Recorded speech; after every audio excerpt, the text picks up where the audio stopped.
Mesdames et messieurs, bienvenue sur Une minute dans le monde. Au Soudan, ce lundi 15 avril, cela fait un an que la guerre civile a commencé dans le pays. Alors qu'après quelques mois, les paramilitaires FSR du général Hemeti ont conquis la capitale Khartoum. Le gouvernement et l'administration centrale ont fui la ville. Ils se sont installés à 800 km au nord-est, à Port-Soudan, grand carrefour commercial donnant sur la mer Rouge.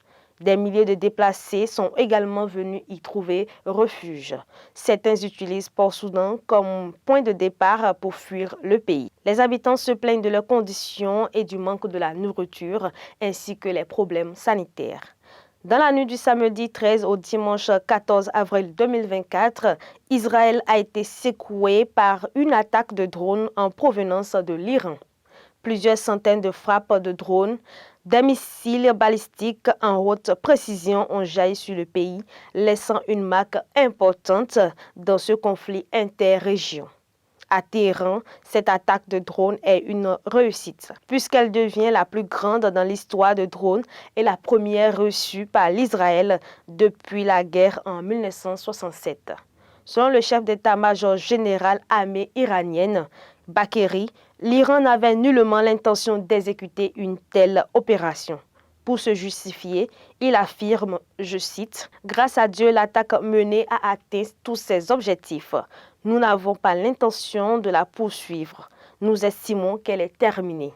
Mais si jamais Israël décide de riposter, soit contre nos sols, soit contre nos bases à l'étranger, notamment en Syrie, notre réponse en sera encore plus vaste que l'attaque d'hier soir, a-t-il précisé.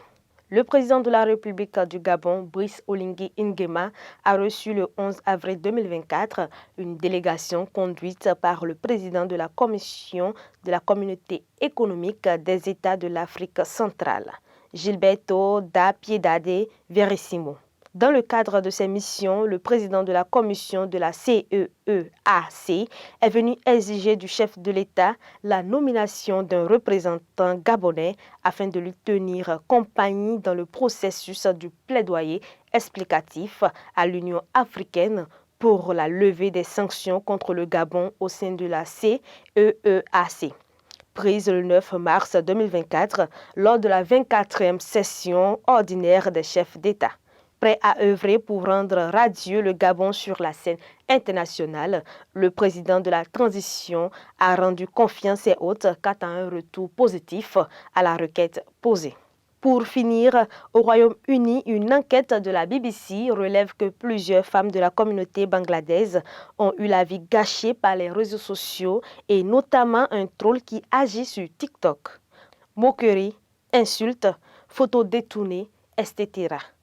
Elles ont signalé les menaces et les abus dont elles auraient été victimes aux autorités britanniques, aussi à la police française.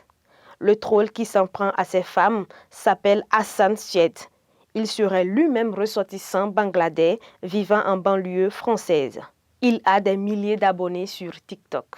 Dans un communiqué, TikTok a déclaré avoir banni les comptes qui n'avaient pas respecté ses règles dans cette affaire et continué à améliorer l'application contre ce type de comportement.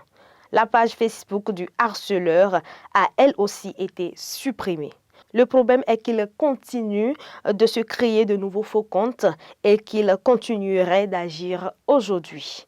C'est tout pour aujourd'hui. Merci de nous avoir suivis. BLTV vous souhaite une bonne semaine de travail.